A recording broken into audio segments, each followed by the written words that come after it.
Doctorado geógrafa y en tránsito. Claro, la tratamos de traer un poco a los procesos, a las temporalidades del territorio. También investigadora CONICET, pues sí trabaja dentro del programa de historia urbana, y su ponencia se titula, de manera un poco misteriosa, Parajes ocluidos en territorios patrimoniales.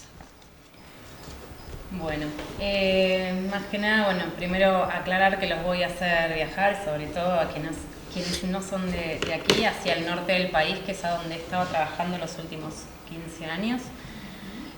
Básicamente a la provincia más al norte, que es la provincia de Jujuy, y dentro de lo que es la provincia de Jujuy, a la Quebrada Humahuaca.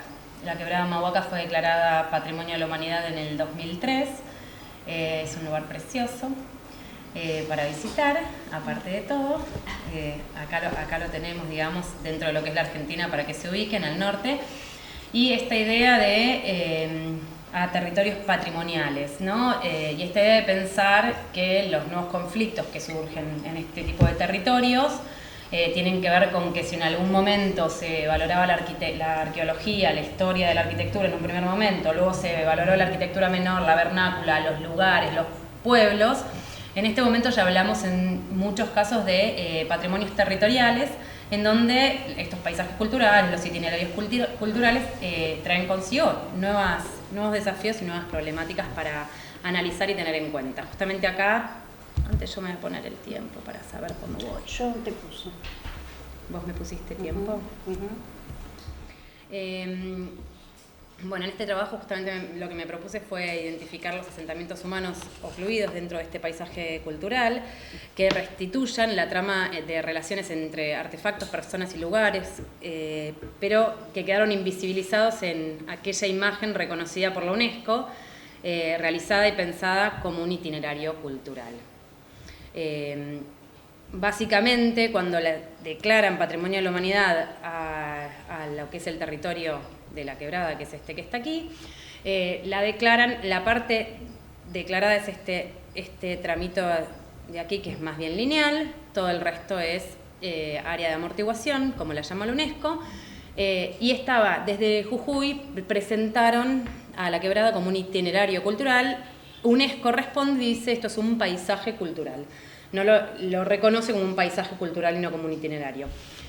Con lo cual, la idea de itinerario es esta idea de recorrido de camino, y luego se lo declara paisaje cultural.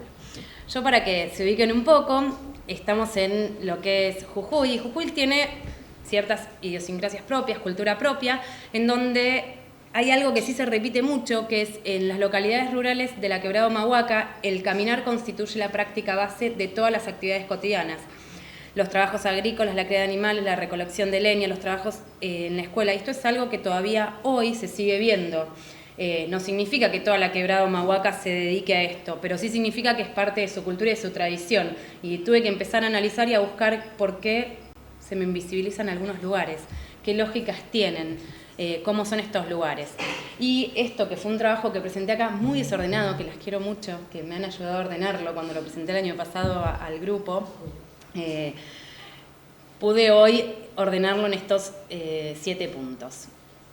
Arrancando por lo que es las localidades de la quebrada, y esto que les decía, el itinerario habla de una linealidad, habla de una historia que se cuenta en esta linealidad, siempre caminos, siempre recorridos, pero finalmente se lo declara paisaje cultural, que justamente piensa en esta obra conjunta entre hombre y naturaleza, empieza a pensar en otro tipo de configuración que tienen estos lugares, a pesar de que Jujuy la describió como itinerario. En esta imagen vemos los pueblos que Jujuy representó dentro de lo que era la imagen, que decidieron los técnicos que hicieron este trabajo representar en ese momento.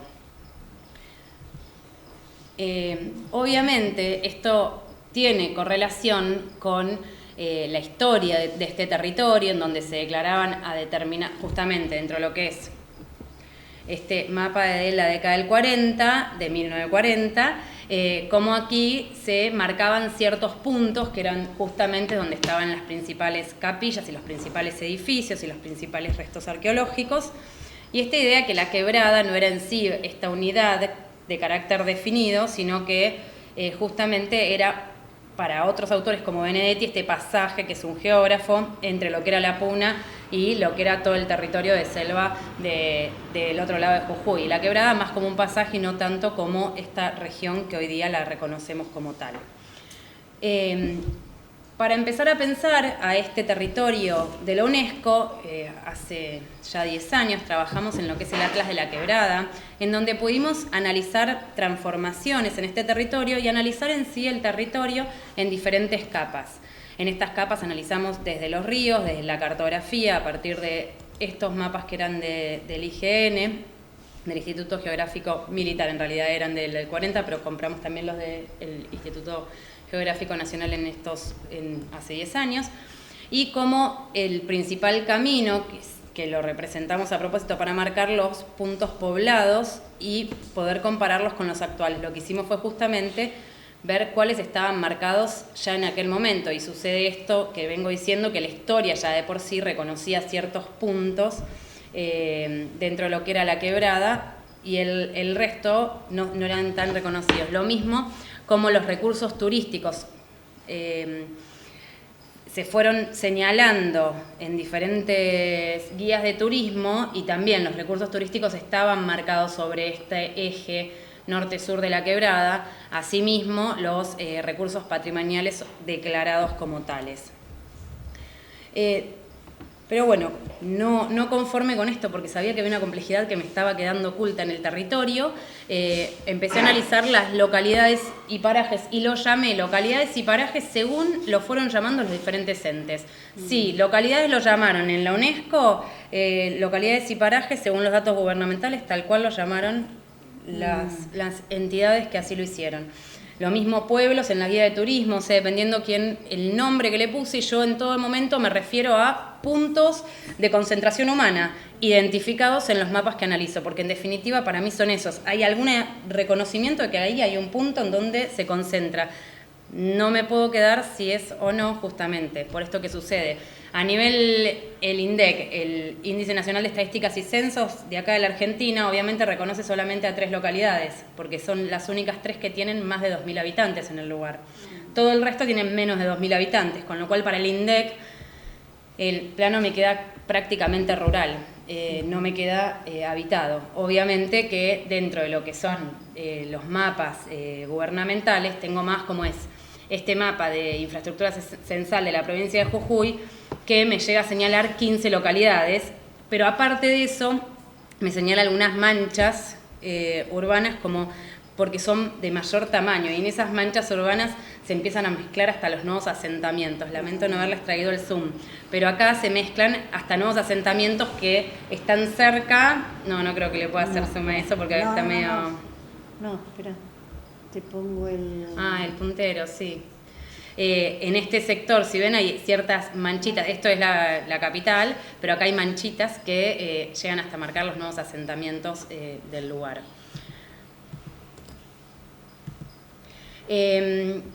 Pero aparte de eso, lo que hice fue agarrar los datos de los parajes de la base de datos de Vara del 2010, que se basa en lo que es el censo, pero que me marca un montón de parajes, lo que le llaman ellos parajes, que no encontré la definición en Vara por lo menos. No sé si lo ubican, bajándome todos esos puntos y señalándolos, marcándolos superponiéndolos con lo que es el recorte patrimonial, podemos ver que son muchísimos más los que empezamos a encontrar que esos 10 puntos que yo tenía marcados al principio. Luego tengo los puntos y las localidades y los puntos poblados según la Secretaría de Turismo. La Secretaría de Turismo, ¿qué? No es tanto. La Secretaría es que empecé a buscar ¿dónde puedo ubicar esto? La Secretaría de Turismo sí pudimos comparar por lo menos 2021 y 2014, en donde tenía alojamientos, porque esto no era un dato no menor, empiezan a estar en el mapa de los lugares a que puedo ir y quedarme, a no existir para ellos. Y en ciertos lugares como Huella, que no existía en el 2014, obviamente empieza a entrar en juego, y Sumaypacha es un asentamiento que se formó en 2001, o sea, y empieza a entrar en juego dentro de lo que es alojamientos oficiales reconocidos por la Oficina de Turismo, que no es menor. Por eso justamente, fíjense el mapa que presentaba la Oficina de Turismo en 2009, que no es que pasó muchísimo tiempo, ponía Purmamarca, Tilcara, Humahuaca y otros lugares de los alrededores, pero en lo que es Quebrado Humahuaca ponía esto, y fíjense lo que era, este es del 2010, que también nuevamente tenemos los mismos puntos que estaban marcados en la declaratoria, y miren lo que es hoy este mapa de acá, que empieza a densificarse. Eso no significa que desde la Secretaría de Turismo se sigue promocionando que se vaya a estos principales lugares en donde hay alojamiento, donde hay servicios, donde hay todo, pero el mapa empieza a tener un reconocimiento para el turista en donde por lo menos puede ver que existen otros lugares cuando uno va recorriendo, que antes pasabas y decías, esto no está ni registrado, esto es un desierto, sí, esta sensación que empieza a cambiar, y esto empieza a cambiar en 2024, o sea, 2020 les diría, que yo empiezo a encontrar esta diferencia. Los pueblos en las guías de turismo, que les hago un recorrido. Yo estoy manejándome para este trabajo en el siglo XXI, o sea, el recorte es muy poco porque me manejo desde que se declaró hasta ahora, básicamente.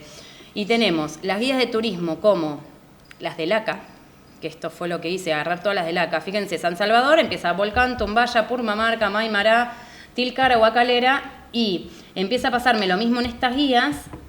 En esta guía empieza a aparecer 2018, esta es la última, empieza a aparecer un terreno en donde está Huella, donde está Sumaypacha, no sé si leen. No, pero no importa. Acá está Purmamarca, Huella, Sumaypacha está acá, en un tamaño bastante grande. Sumaypacha es uno de los asentamientos que se creó, lamento no haberles traído fotos para todos, que se creó en 2001, se empezó a levantar, no es que es de este siglo, justamente que es a donde tenían también alojamientos. Con lo cual empieza a haber una densidad en los mapas de turismo en donde el que recorre podría no parar porque no tiene lugar para parar, porque no tiene servicios, pero sí podría visitarlo, sí existe en el mapa, sí está presente, ya empieza a tener otra visibilidad. Las localidades y las aldeas en los mapas colaborativos, y acá es a donde uno se lleva la sorpresa, porque bueno, agarré desde Google Maps, OpenStreetMap y MapCarta, que es uno de los que me da mayor dato, y para la sorpresa mía me encontré con que dentro de lo que son los límites de la declaratoria, y yo siempre agarro la parte del itinerario y la parte de amortiguación para hablar de los límites de la declaratoria, porque hoy día la provincia, cuando lo declaran paisaje, dijeron, no, en realidad nosotros para hacer paisaje es hasta arriba de los cerros, no podemos agarrar solo el camino, porque esto de paisaje no tiene nada, como que no coincide el territorio, los límites con la lógica. Entonces, agarrándome ahí, yo cuento en total entre localidades, aldeas, pueblos, ciudades, como así lo llaman en el MapCarta, 80 puntos poblados. O sea, en total. Seguramente hay algo que está mal marcado en todo esto. Acá los tengo todos puestos y los puse con los cursos de agua para tener una idea de la forma del territorio, ¿no? que es un territorio en donde tener en cuenta esta tercera dimensión de la que habla Malena es fundamental. Y les hice este acercamiento para que empiecen a ver la densidad que empieza a aparecer dentro del mapa, que sí, hay partes desiertas, pero no es todo desierto, justamente. Y esto de también pensar cómo en estos mapas colaborativos aparecen dónde quedan las cabañas que no aparecían en lo oficial, aparecen opciones para visitar que no aparecen, recorridos, caminos que no aparecen dentro de lo que es los mapas oficiales. Esto es Sumaypacha, justamente, que es este lugar. Otro dato que se puede sacar de estos lugares es justamente las paradas donde uno podría llegar a frenar, cómo te va dando cuenta un poco cómo esta ruta, la ruta 9 es una ruta nacional que por donde circulan muchísimos camiones porque cruza la frontera y llega hasta Bolivia, pero al mismo tiempo tiene paradas de buses, paradas de los colectivos que van frenando a partir de la ruta 9, al mismo tiempo tiene escuelas, al mismo tiene ciudad de un lado y del otro y ves los cruces constantes y tiene esta lógica de ser internacional y al mismo tiempo un camino vecinal, como le digo yo, cuando estoy ahí me siento que esto es un camino vecinal y no es una ruta, y toda la ruta mantiene esta lógica. Y finalmente las localidades en la planificación para todos nosotros, o para los que se reconocen un poquitito planificadores en su ser, que es para mí lo que más me sorprende, porque una cosa es que desde el turismo se coloquen los puntos que uno puede mandar a visitar a los turistas porque hay infraestructura y están más preparados, otra cosa es que de la planificación se vuelvan a repetir estos puntos, y esto sucede constantemente, son los mismos puntos que estaban puestos históricos, en donde el territorio pareciera que no tiene otros poblados, otras lógicas, donde la lógica de mirada que tenemos en esto de urbano-rural y en esta división clásica que solemos utilizar, todos este entramado y esta red de caminos y esta lógica interna que tiene el territorio se pierde. No nos entra dentro de nuestras lógicas de gráfico. La cultura y la idiosincrasia que hay por detrás de todo esto queda invisibilizada justamente. Y para la planificación no es menor, porque si uno no lo tiene en cuenta, no lo planifica, no lo gestiona, no lo piensa dentro de las proyecciones, o sea, a esta misma lógica de utilización del territorio. Fíjense cómo está en los diferentes planos hechos luego de la declaratoria, cómo están graficados los puntos dentro de lo que es la quebrada Humahuaca. Con esto repite más o menos los mismos puntos que se repiten en la declaratoria del 2003. Y para terminar de entender este territorio, justamente es pensar que encima de las complejidades que tienen, este territorio desde el 2003 hasta hoy tuvo un crecimiento exponencial, con lo cual hubo muchísimos de estos lugares. Fíjense que esto y esto es el mismo lugar, como está creciendo en este último tiempo con nuevos asentamientos que ya son nuevos barrios y nuevos poblados que se fueron formando. Miren esto, acá tenían una iglesia la población de aquí, para luego tener todo un barrio entre 2004 y 2020. 2004 acá, 2021 acá, cómo hizo cambio, fíjense, acá y acá. Cómo acá se formó un nuevo barrio, cómo esto que era incipiente en 2004 es esto. Por eso, o sea, encima en un territorio que está en este momento con unas transformaciones bastante importantes. Obviamente que yo solo puedo identificar lo que sucede alrededor de la ruta por una cuestión propia de los alcances que logré. No sé si en otros lugares está sucediendo esto mismo, pero lo mismo acá. ¿Hay peligro de deslizamiento? Hay peligro de deslizamiento en toda la quebrada. Está bueno ya saber eso, hay lugares con más peligro que otros. Ha tenido Purmamarca mismo, que es el pueblo que yo más estudié en mi tesis, deslizamientos hace 2 años que les atravesó en el medio del pueblo, y en la década del 60 había tenido ya otro, barro que les entró. Si se fijan, si alguna vez tienen la suerte de ir a la quebrada o volver, fíjense que las puertas se les van subiendo, porque la entrada de la puerta, porque en general la calle va subiendo, hay un constante de deslizamiento de barro que se va haciendo. Esto hay lugares con más y con menos, y en general es mucho a defensas de los propios pobladores y de cómo van trabajando el lugar, básicamente, para que no los afecte tanto. Pero sí hay peligro de deslizamiento constante. Bueno, un poco marcar alguno de todos estos cambios, cómo fueron creciendo en los diferentes... Sí, un montón de planes federales, y los puse acá, que no los nombré, pero sí es cierto que se sumó esto. Hay varias de estas nuevas ocupaciones, sí, un porcentaje altísimo están constituidos, acompañados sobre todo por planes federales. Esto es Humahuaca, tiene muchísimo, pero en lo que es Humaypacha, que ahora se los voy a mostrar, fíjense, esto es 2004, que es Humaypacha, que es donde hay dos hoteles, que son bien baratos. Y este es el nuevo barrio, o sea, y este tiene un porcentaje muy chico, pero tiene viviendas sociales. O sea, hoy día ya es un porcentaje chico, pero estuvieron apoyados y acompañados por viviendas sociales. A eso voy, o sea, muy chico, pero no es menor, están apoyados y les dan ese impulso. Pensar como esto, con todos estos cambios, esto que yo les decía, fíjense, hay carteles en toda la quebrada, hay camiones pasando y hay carteles en toda la quebrada de escuelas, de espacio, en un territorio que va subiendo y bajando, en donde los camiones tienen que ir frenando y acelerando. Estos son los carteles que relevamos en una vuelta porque no podíamos creer. Travesía urbana, fin de urbano, comienzo de urbano, o sea, es como vas viajando por un lugar que está totalmente frenado para marcarte y decirte esto no es solo. A ver, ¿no ven? Acá es autos, gente cruzando constantemente, camiones, tenés como esta convivencia total, y esto un poco, algunos de los casos los fui graficando, cómo se fueron modificando. Mira, Alicia, en este en particular se acaban de hacer viviendas sociales en esta manzana. Comenzó con, se dio el terreno a un vecino, se asentó una comunidad indígena acá.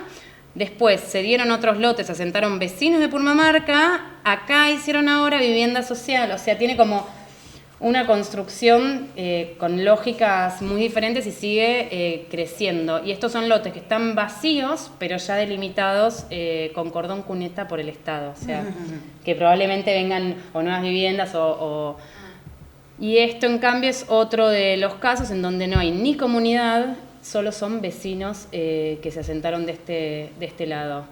Imagínate, Malena, que hay un peligro total.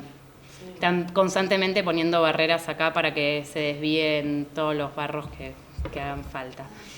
Para terminar el análisis, para ir cerrando, lo que hice fue poner a todos los nombres, a los 80 que encontraba, y ver cuántas veces se repetían, porque yo quería, en una serie de guías, no agarré todas las fuentes, ¿no? Agarré, después de haber visto todas las fuentes, cuáles eran las fuentes que me parecían más interesantes y que tenían esta variación, y poder ver, si se fijan, los agrandé dependiendo cuántas veces aparecían. Como ciertos lugares, Pinchayoc, no sé ni dónde queda, aparece 3 veces, o sea, que cómo empezaban a tener más fuerza unos que otros en esta construcción.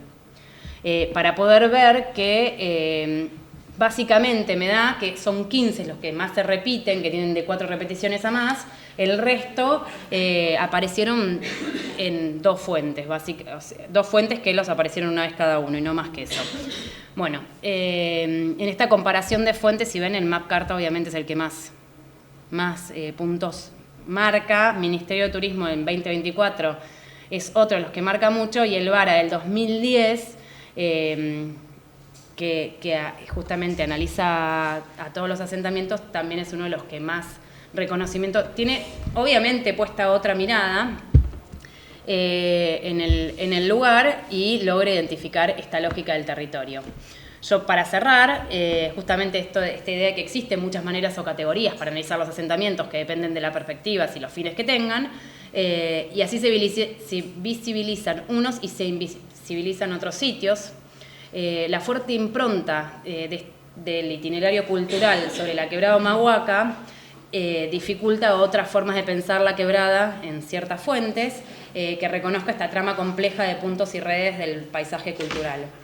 Este territorio es, por un lado, patrimonio de la humanidad, y es también territorio de comunidades originarias, que generan estos contrastes en donde, esto que yo les decía, que la ruta nacional e internacional son también caminos vecinales y de uso cotidiano, entre otros contrastes obviamente que se generan en este lugar, y la categoría rural y urbana, que solemos utilizar termina siendo complejizando la identificación de esta constelación de puntos poblados en el territorio, que está descrito como rural por las entidades nacionales de por sí. Entonces, hablar de que está poblado un territorio rural muchas veces no siempre queda visible.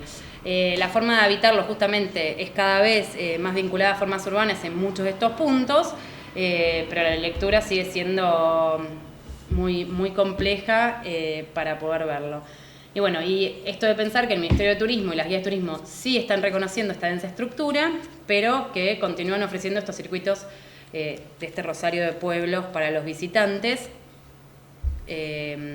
y pensar en la planificación, que para mí es algo bastante preocupante, y los entes gubernamentales, que al tomar justamente esta base de rosario de pueblos, estos puntos unidos solamente por una ruta, deja fuera de la gestión y la planificación al resto de lugares habitados. Bueno, y para terminar, la visibilización de algunos puntos poblados tiene que ver con su historia, obviamente, con la infraestructura existente, con el ferrocarril y la historia que tenía esta linealidad tan fuerte, el sistema de postas previo a esto que tiene este territorio, las capillas que eran declaradas monumento y toda esta historia tan fuerte que suele coincidir con los asentamientos más estudiados, pero que invisibiliza a todo el resto de pueblos y esta constelación de puntos y de redes de caminos. Eso es todo. Muchas gracias. Gracias. Más ordenado que la vez pasada.